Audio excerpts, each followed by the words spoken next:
Good afternoon, everybody. I'm Alex O'Neill, Code's Professional Services Manager and Head of Compliance for Code. Welcome to today's webinar, which is the new CQC Key Lines of Inquiry in 2018. So hopefully, first webinar on this topic. We will do more later on in the year, and obviously we've got our CQC Update Day in September where we should know more of this. This is going to develop, so this is sort of the first take of what we think is coming.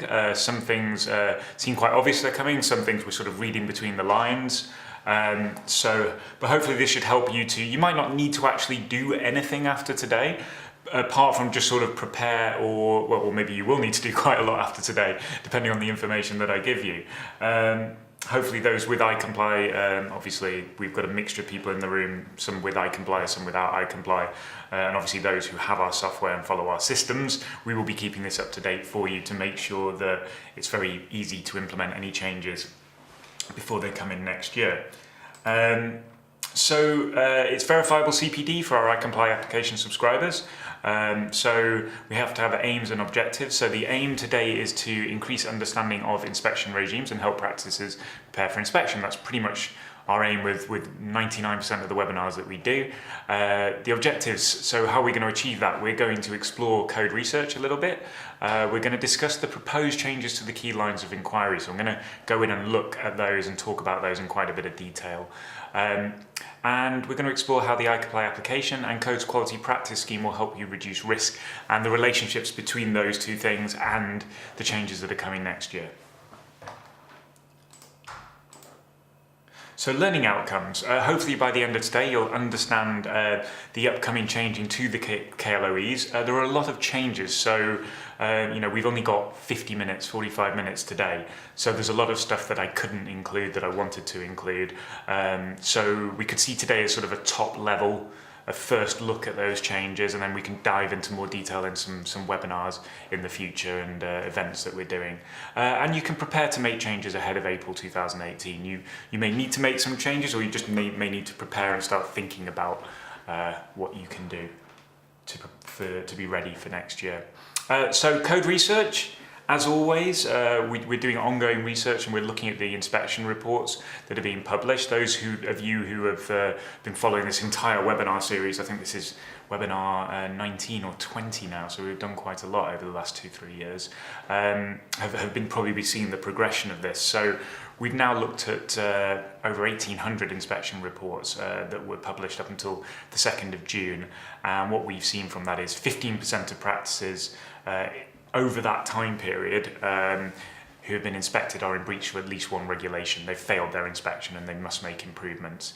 And 69% of practices, it's quite a high number, are being told that they could and they should make improvements. Though they haven't failed, but they've been told that they need to do a little bit more in certain areas.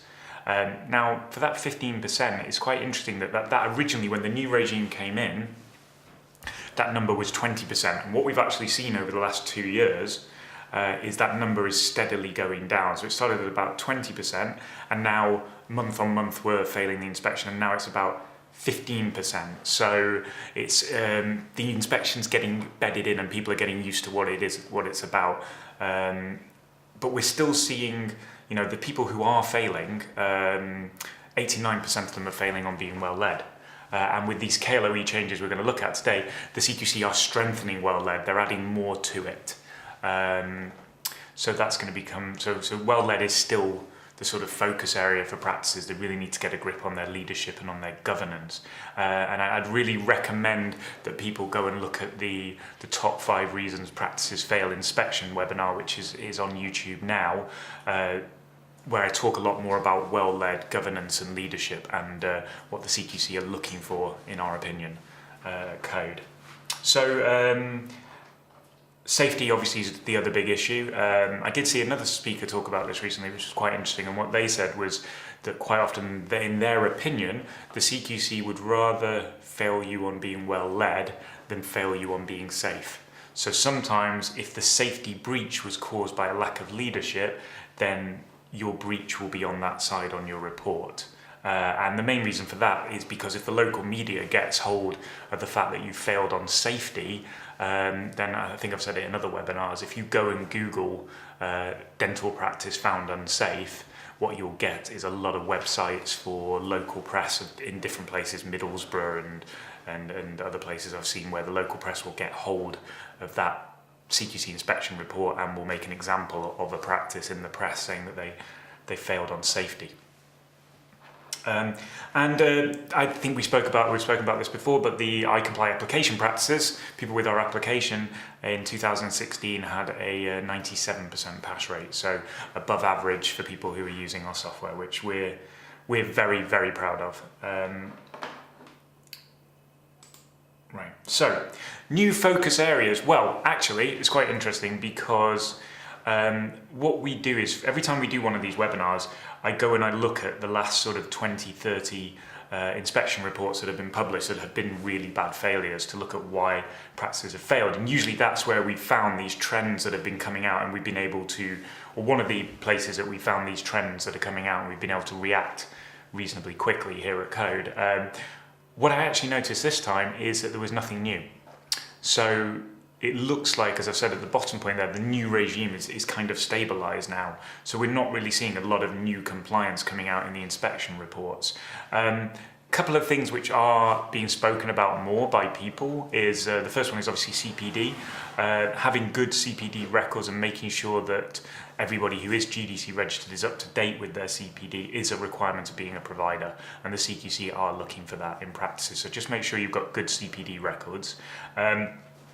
Domiciliary visits, the CQC aren't looking at this currently. The reason I put this on here is that it's being raised as a question by us and by other people to the CQC, because a lot of people do ring us up and say, how can we do domiciliary visits? And actually, if you're going to do a domiciliary visit, then technically, because you're taking an employee, you'll be taking a nurse, you need to risk assess anywhere that you would, if you're following the sort of the CQC and the risk assessment way of doing things, HSE way, then technically speaking, you're supposed to risk assess before you go in to anywhere or take an employee. And obviously this is causing a block for practices that want to do domiciliaries every now and again. So we're waiting for feedback on that from the CQC, and they are very aware of that, and they're looking into that. Then I just put these 3 bullet points together because the CQC just published a Mythbuster on the Equality Act and the Accessible Information Act and sort of interpreters and what practices are supposed to do. So a lot of people do ask, if I have an NHS practice, am I supposed to pay for interpreters? Because that would cost a fortune if I can't pass, because obviously we can't pass that on to the patient. So I would advise that you go and read the CQC Mythbuster on this. The Accessible Information Act is something that NHS practices have to comply with, that came in the end of last July the 31st last year, and the CQC have said in multiple publications a few times that they're going to start regulating this or looking at it, but I've not actually seen them starting to look at it yet, so I get the feeling that they're letting practices get used to it and make sure that they've sort of been giving enough time for practices to actually start following the Accessible Information Act. If you are an iComply or a Code member, then we have a policy for that. It's M233-ACI, so that's Alpha Charlie Indigo. So you can have a look for that. Right, so topics for today. So what we're covering is obviously there's been a consultation by the CQC, and out of that, in part of that consultation, they've proposed new key lines of inquiry. There's this thing coming called insight monitoring, which is basically the CQC's almost risk score for your practice. So you want to think of that almost like a credit score for your practice, I think. That's the way I sort of visualize it best, is that the CQC will have a sort of a risk score for your practice that can be positively or negatively affected by certain things. And in the future, it seems that when that threshold hits a certain level of risk, that may possibly trigger an inspection. So we'll be talking about ways to sort of maybe keep your risk down. Part of that is accreditation schemes, and part of that is managing your online information, anything that's publicly available about you that they could look at. So as I said, risk and accreditation schemes, and I'm going to be reading between the lines a little bit, so this is not definite, about a more self-regulated future. My sort of prediction for the future dental regulation is that we're going to become more self-regulated. We're going to have to do sort of annual returns, I think, so we'll see. Okay, so consultation. So in December last year, December 2016, the CQC published this consultation document called Our Next Phase of Regulation. They did say in the document that they were going to publish a second consultation in spring this year, and that was going to focus more on adult social care and primary medical services. This one focused on a lot about sort of cross-sector and NHS trusts, but they don't mention dentistry a lot. So we're kind of having to read between the lines and figure out what's happening with dentistry. Now, I thought when I read this in December that what we would have in spring, when they said they were going to do a second consultation, would be something that would focus on primary medical services and hopefully primary dental as well, or they're incorporating that, but we've not seen that happen yet. One of the big things they've said in this consultation basically is safety is their biggest concern and leadership. So what we're going to see a lot of going through these next slides is things about safety and leadership. So we're going to be talking about those two quite a bit. Okay, so changes. Inspection timeframes, don't worry, please don't panic. There's no change to inspection timeframes for dental at the moment. What they've really said, but I thought questions might come up about this, so I'll put this on here.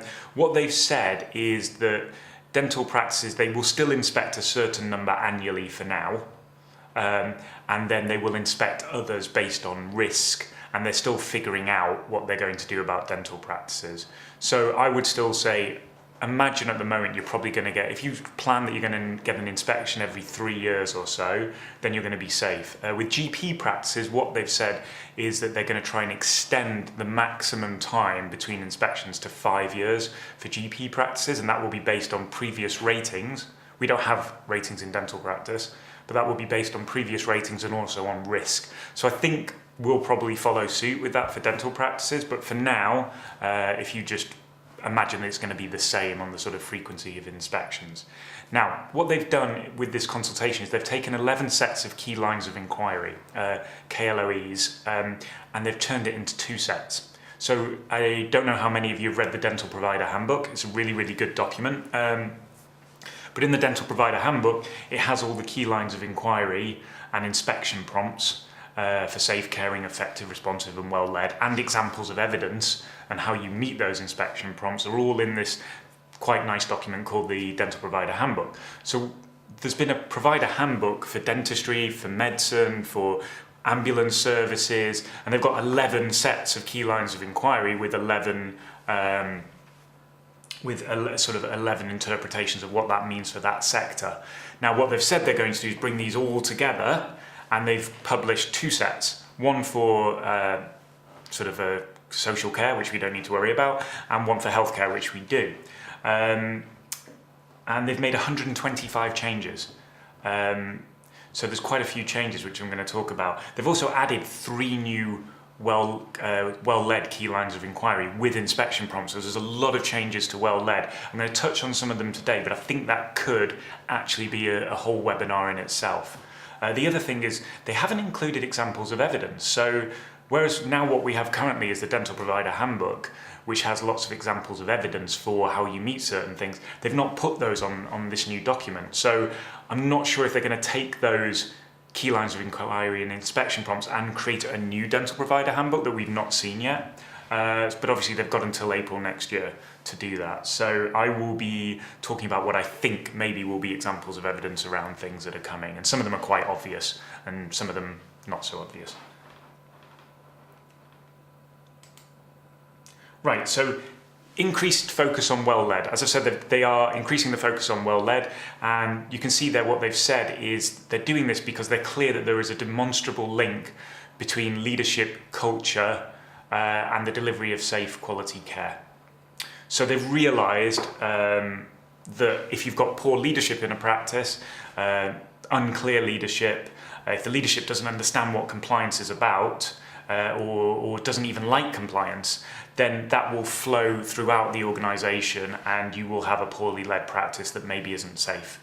So they are toughening this up, and they're looking more at leadership, and they're looking more at culture, and they're looking more at capability and capacity of leadership, which we'll cover a bit later.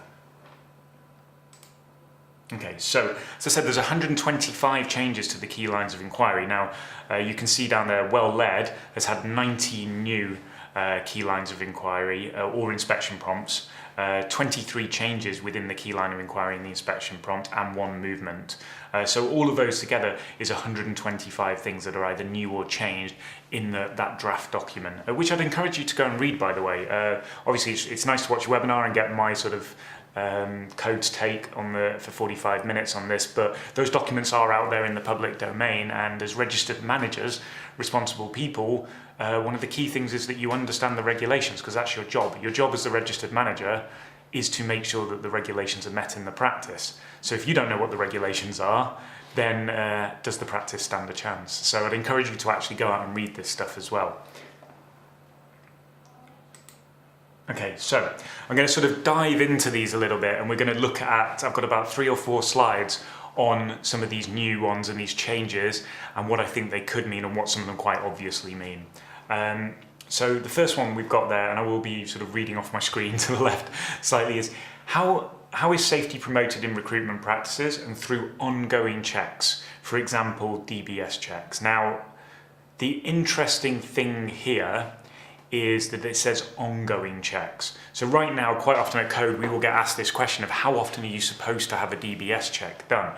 And technically there is no, once you've got it once, there's no requirement in any regulation to get it done again.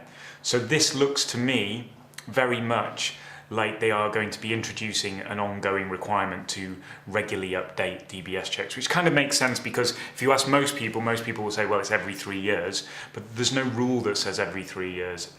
In Wales there is, but in England there's no rule, but it's kind of, how can I put it? It's kind of the profession's norm to think that it's every 3 years. So I think the CQC will adopt that, and I think that what we will start to see is that this ongoing requirement comes in. To be honest, I would just put team members on the update service.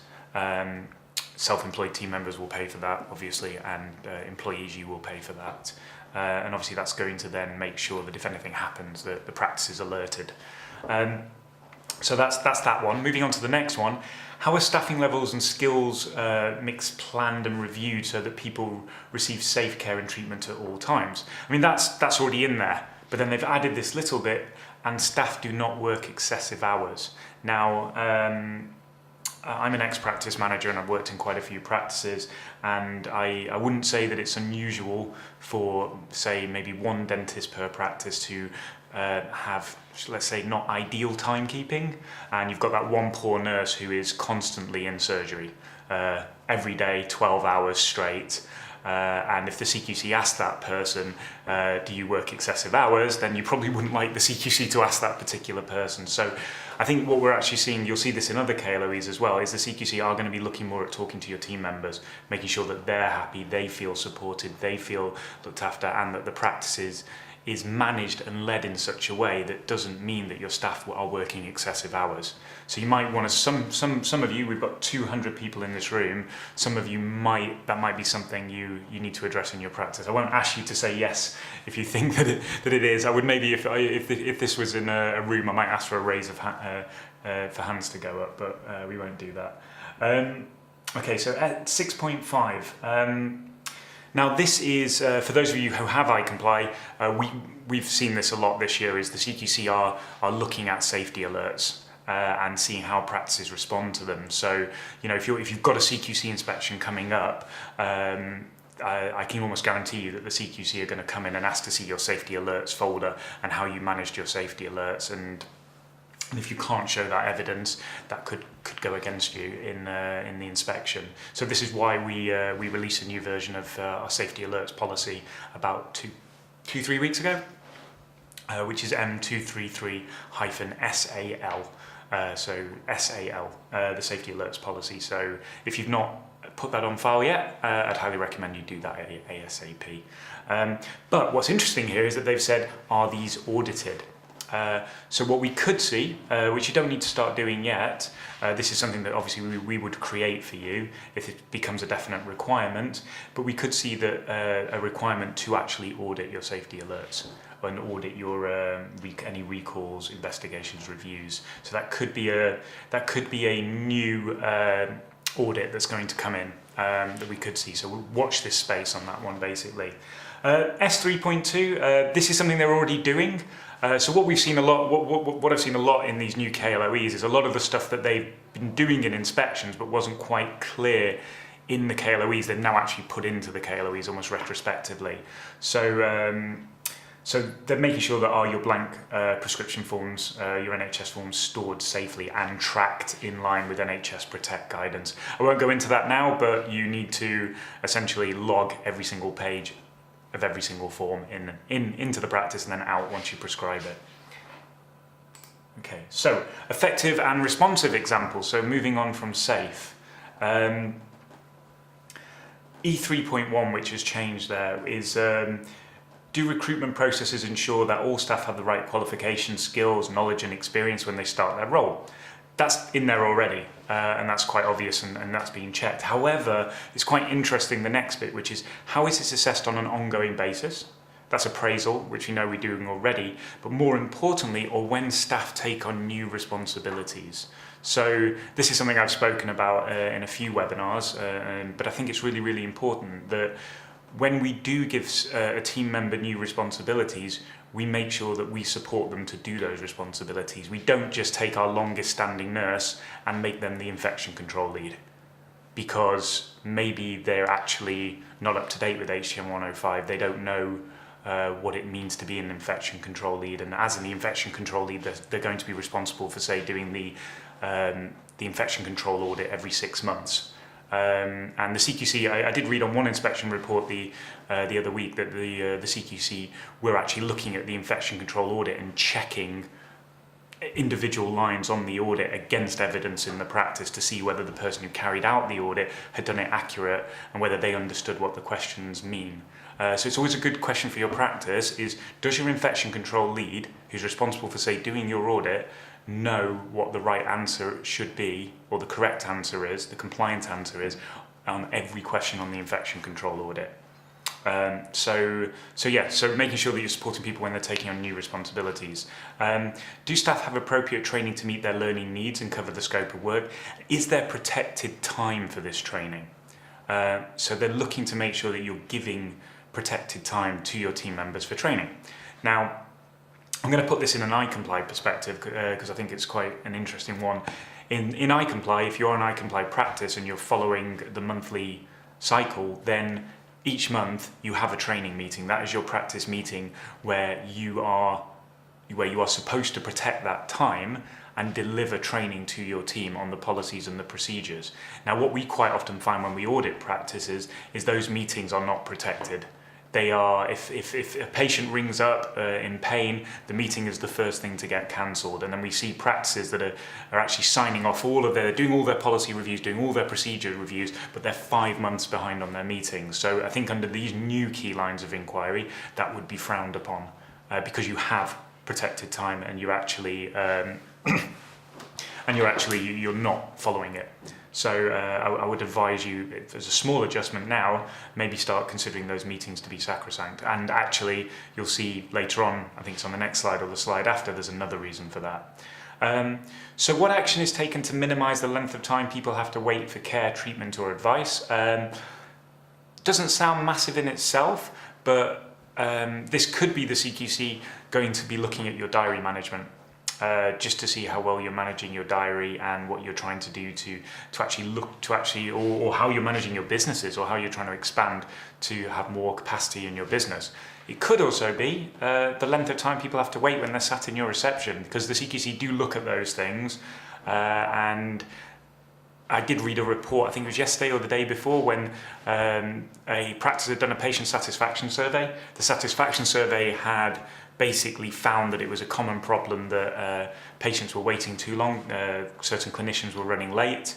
So the practice has said, right, we need to do a waiting time survey to resolve this, and then the waiting time survey was never resolved. They never carried out the waiting time survey. So that's an action that's come out of a quality assurance activity that's not been dealt with, which, as we know, is pretty bad at the moment.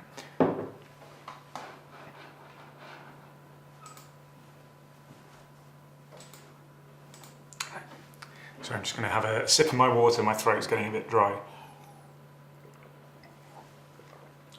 You're all very quiet today. I've had no questions so far, apart from a couple of document ones, so hopefully I think everyone's listening to the end, and then we're going to get a flurry of questions, which is good. That is better that way. So, is technology used to support timely access? Is the technology, including telephone systems and online digital services, easy to use, and does it support people to access advice and treatment? This is something that has cropped up on a few reports, so it's quite interesting to see it actually going into the key lines of inquiry now. I think a good example would be if you're a 5-chair practice that doesn't have any sort of a hold system and you have one receptionist with one telephone, then you're going to come a cropper under this key line of inquiry. So it's making sure that you've got the right admin and reception team and phone systems and online systems to actually cope with your patient base, which some practices don't have. I mean, occasionally I'll be asked to call a member. It doesn't happen often, and I can't get through to that member for about a day and a half or something like that when they've got an inquiry. So if you think that could be you, if you think your phone system is out of date, then maybe you need to start looking at that. Maybe you need to explore online options so people can do online booking for you.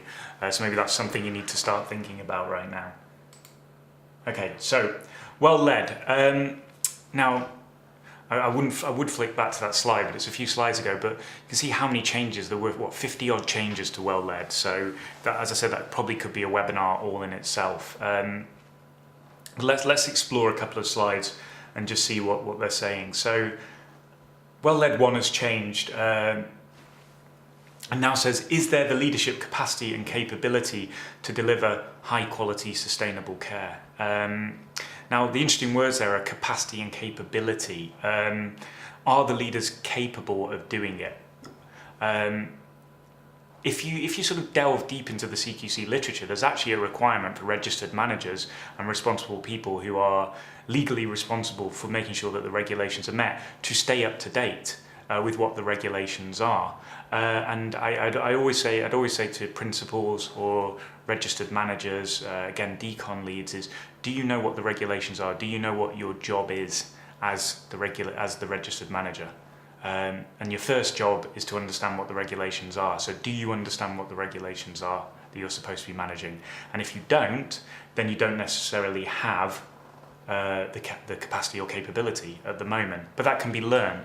So you probably want to go on courses. The CQC are looking at this more and more, and we're seeing it more on reports. And if you see the top 5 reasons practices fail inspections webinar, I talk about it in there about poor leadership. You know, we have practice manager conferences that are going on later this year. I think Cliff will put the link up. We also have our CQC update day and our HIW update day, which would be great training for people who are in those roles. So that might be something you want to consider if you think that you need to stay up to date. We do these every year, and there's certain managers, there's probably 20 of them in the room that I can see right now who come on these days every single year and have a very, very good understanding of compliance. Right, so the next one, well, capacity as well is quite interesting because, again, if you've got a small corporate, if you've got 10 practices and you've got one compliance manager who's the registered manager for 10 practices, then that probably won't work anymore. Even 3 practices is a bit of a push without good sub-managers in the practices. So they're looking at those sort of situations more, where you've got a registered manager for 3 practices. Can they actually do that role? So with W1.2, do leaders understand the challenges to quality and sustainability, and can they identify the actions needed to address them? I mean, that's quite, if we could unpack that, there's a lot in there. In order to understand the challenges, you need to understand the regulations. So that's the first step, as I said before. In order to to identify what's going wrong and fix it, you need a decent governance system, be it iComply or another system, but you need a system that makes sure you don't miss anything and you identify the problems and you can deal with them. Which is a lot more about the well-led key line of inquiry. A lot more what they're looking at now is your systems, your governance systems, your policies, your procedures, your actual system to make sure that everything stays up to date and you don't miss things and you deal with anything that goes wrong. W3.3, this is very similar, tied in with the more of the staff focus that I was talking about before, but do staff feel positive and proud to work in the organisation? That's a key line of inquiry, that's an inspection prompt now. So, you know, in iComply we have the staff satisfaction survey. Again, if you don't use iComply, I'm sure you can come up with a staff satisfaction survey. But you want to ask your team members, are they proud? Do they feel positive? What are the problems? One of the key lines of inquiry that I haven't put on here is that they say when looking at risks, when the CQC question your staff and ask them what they think is wrong in the practice and needs fixing, does that match up with the action plans that you have on file? So they'll see very, very quickly if you're not listening to your team, or if you're not even considering. You may decide that the team's concern is unfounded, but if you've not got any written evidence that you've considered that, that could be something else that they will look at. Are there clear responsibilities, roles, and systems of accountability to support good governance and management? So I've spoken about this in a few webinars, but they're really tightening this up now. So does everybody know what their role is? Does the complaints manager know that they're the complaints manager? Does the receptionist know that the practice manager is the complaints manager? Does the complaints manager know what they're supposed to do with complaints? So are all the roles clear? Are they clearly defined? Are they clearly communicated? Does everybody know who's responsible for what? And is there a system of accountability? And is there good governance and is there good management? And obviously, that's what iComply is all about. Some more well-led changes that we can go through. Are there clear priorities for ensuring sustainable, compassionate, inclusive and effective leadership? And is there a leadership strategy or development program which includes succession planning? So they're going a lot more on the sort of the strategic side of leadership and management. And obviously one of my tips for that would be we have optional leadership and management modules and activities in iComply. If you're coming up to the end of your cycle and you're going to start a new cycle, then maybe put in those optional leadership activities. Create a mission statement, create a strategy that includes quality as one of your objectives and communicate that very clearly to the team and let them know what their role is within that. Are there effective structures, processes and systems of accountability? Oh no, sorry, I think we already looked at that one. Are there comprehensive assurance systems? And are performance issues escalated appropriately through processes and are these regularly reviewed? So do you have a proper quality assurance system in place and do you respond and react to things? 6.2 is quite interesting because this ties into what I was saying about iComply meetings earlier, but is quality and sustainability covered in practice meetings or in meetings at all levels? Do all staff have sufficient access to information and do they challenge it appropriately? So for example, in iComply, every single meeting has a prompt to discuss issues with team members. We already have that in the system. And we're discussing quality in all of our meetings. That's what it's all about. Quality, you know, we have points to discuss any actions arising from risk assessments, audits, any quality issues to be discussed. So CQC looking more tightly at that. And then the last one there is, are information technology systems used effectively to monitor and improve the quality of care? Now, obviously that can't be an absolute requirement. The CQC can't ask you to invest in a system. But it's never a bad idea to invest in a quality management system. Okay, so insight monitoring is the next thing that I want to discuss after the key lines of inquiry. Basically, the CQC have this thing currently called intelligent monitoring, and what they've said is they're moving to this thing called insight monitoring. And obviously there's a statement there that you can read on the screen about what it's about, and they're saying that for this is about GP practices, this particular quote, but what they've said here is the insight model will support an increase in the maximum interval between inspections for good and outstanding practices. Now, we do not get ratings, and it doesn't look like there is going to be a change currently for us to get ratings. However, I don't think it's a far stretch to imagine that the CQC has some sort of internal rating for us, like a risk score and an inspection score. I imagine that they would have. So this insight monitoring system is an intelligence system that looks at information that the GDC have about you, the NHS have about you, that is in the public domain as well. NHS choices they use for NHS practices, and as I've said a few times, I imagine for private practices they're going to start looking at things like Google reviews and accreditation schemes. Seems to be something they definitely want to look at and are interested in. So if you imagine the CQC have essentially a score for your practice, like a credit score but a risk score, and at certain points, and that's the insight monitoring, and when that hits a certain point they're going to inspect you, you want to do everything you can to keep that score as low as possible. So how do you do that? How do you keep your risk score as low as you possibly can on insight monitoring? Well, the first thing is manage your online feedback. If you are an NHS practice and you don't look at your NHS reviews or respond to them, then I'd advise that you start doing that now, because the CQC look at it.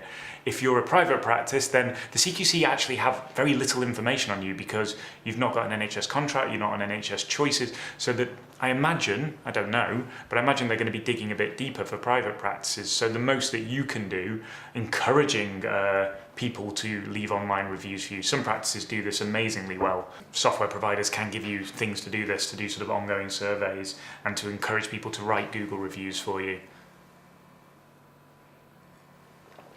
So deal with any complaints quickly. If you deal with a complaint that comes in quickly and resolves it quickly, then there's less of a likelihood of it being escalated to somebody who will tell the CQC in some way and it will affect your risk score.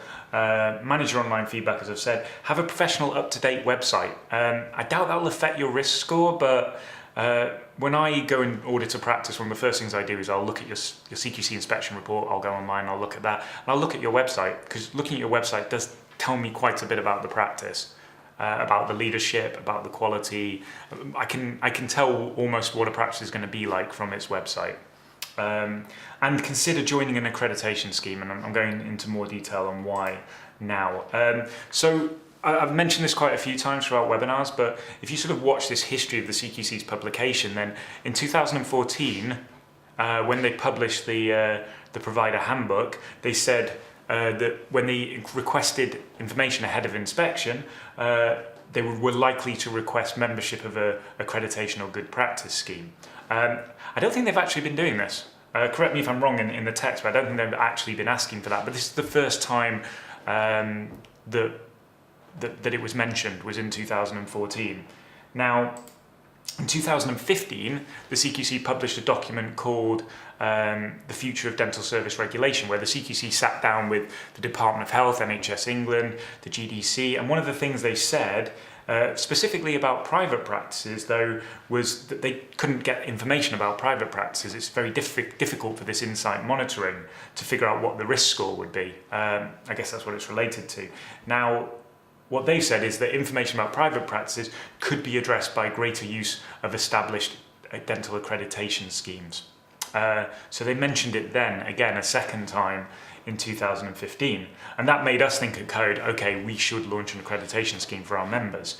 Now what's happened this year, which is quite interesting, sorry, that should say 2000, oh no, well, it was December 2016 when they published it. But so what they said in 2016 when they published these draft key lines of inquiry is in the effective and the well-led, they've referred to accreditation schemes, recognised or approved accreditation schemes. Now, the CQC actually can't approve an accreditation scheme. They're not allowed to because they're a government body. So there's obviously a bit of a thing there where we're not quite sure how that's going to work. I am, however, going to have a meeting with the CQC to show them the quality practice scheme just so they know what we do and how rigorous it is. They won't be able to approve it or recognise it unless they're going to do something new.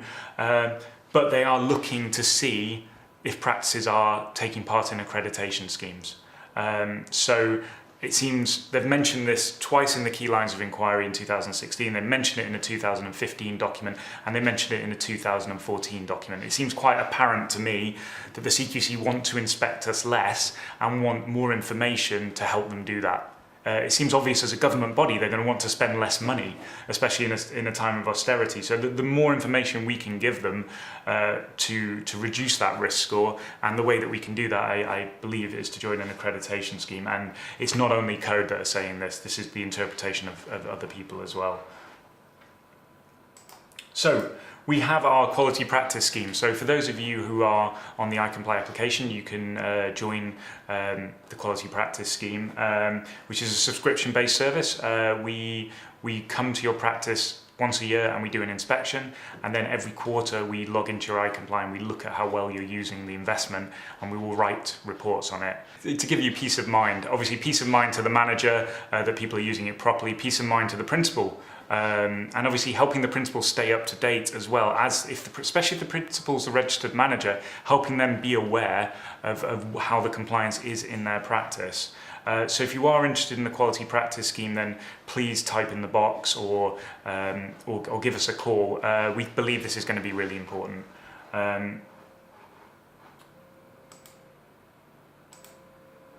So self-regulation, moving on to this one, because I want to move on to questions in a minute. So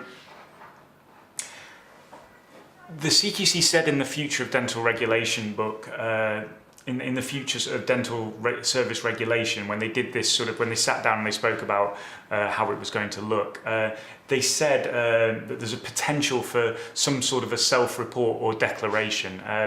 Care homes already do this. They already do one before an inspection. It's called a PIR, a Provider Information Return. And when the new key lines of inquiry, the last lot, came out for dentistry, it did look like we were going to have to do this, but then it didn't happen. Now it looks to me very much like this is going to happen, and it kind of ties in with this idea of the CQC probably wanting to inspect us less and inspect us more on risk and increase the period between inspections. HIW already do this in Wales. Every practice in Wales have to do an annual return as well. So obviously they mentioned it here in 2014 about doing that. They've also said in their strategy document that they're looking to identify annual activity for dental services. So they're still looking at this for dental practices. Not at information returns specifically. They're looking at what activity they want to do with dental practices on an annual basis. So they said that in this document here. Now, that doesn't necessarily mean they're looking at information returns. My interpretation is that that's what they're considering. And when I had a chat with them about it, they did say that they had been talking about it, and they'd sort of spoken to, I think, Adam and a few other organisations about it, and there was quite a positive response from practices about this idea of doing more self-regulation, which I think won't be a bad thing. And obviously for iComply members, if and when this does happen, we'll make sure that there's a very easy way to get a report out of the software that's going to help you to complete the report. So then what they have said in the December document, and this is specifically for NHS trusts, but what they've said for NHS trusts is that the provider information return that they'd asked for 20 weeks ahead of an inspection, they're going to start asking it once a year. So as of, I'm not sure when it's coming in for the NHS Trust, but they are now asking NHS Trust to send them an annual return. So I think care homes are doing it, NHS Trusts are doing it. So I honestly think very strongly that this is coming for dental practices. Again, it's just a prediction, but I can imagine, because they're doing it in Wales, that it will be coming. Right, so some actions. We're at the end of the webinar now. The next webinar, I should probably mention that, the next webinar is going to be on the 4th of July, on Independence Day. And I think Karen, our HR manager, is going to be talking about disciplinary and grievances and how to manage those and how to set up your policies and your procedures properly. And then you'll probably be back with me in August, or we might skip August and maybe September for a webinar on more compliance, CQC or HIW. One thing that's actually hot off the press, which I didn't mention earlier, there has been an update on the Resus Council website to do with AED signs. The AED sign that you have to have up in your practice has changed. So everyone who's in this webinar, you may want to go to the Resus Council website. I've only found out about this today, and you want to go and have a look at the AED sign that you're now required to have in practice, and you're going to have to change the one that you have up. So there's a new one up there, so you can find that on the Resus Council website. So 4th of July for disciplinary and grievances. Actions, so there's nothing major you need to do now, more than sort of get your head in the way that things are going. But assess whether you're supporting your team members to carry out the more complex parts of their role and respecting their time. Or the practice is set up in a way that enables people not to be overworking all the time, because the CQC are going to start looking at that. I don't think those key lines inquiry are going to change, and assess whether or not you're supporting them. So if you have made someone your registered manager, your head of compliance, if you've made them your decontamination lead, what training have you given them to do it? Or have you just given them the role without the training? Consider whether or not you have good compliance knowledge, leadership competency and capacity in your practice right now. Do you understand the regulations? Are your roles clear in the practice? Does everyone know whose job it is to do certain things? Is that clear in your policies and procedures? And consider whether or not you should go on one of our events or to have some training to improve that knowledge. And also, as I said, if you're on iComply, maybe consider doing the leadership and management modules as well. Strongly consider joining an accreditation scheme. I think if there's one takeaway message from today, it's that accreditation schemes are becoming more and more important to the CQC. Start managing or encouraging online feedback. So not only managing your online feedback, but encouraging people to leave you reviews online. I think that'd be a very good idea, especially for private practices where the CQC will have less data on you. So you want to be able to give them more data. And just be prepared that you might have to refresh DBS checks next year. So if you've got those DBS checks that it takes about 8 weeks to get them, and these regulations come in April 2018, so maybe it takes up to 8 weeks, so maybe sort of February time you might want us to consider doing this next year.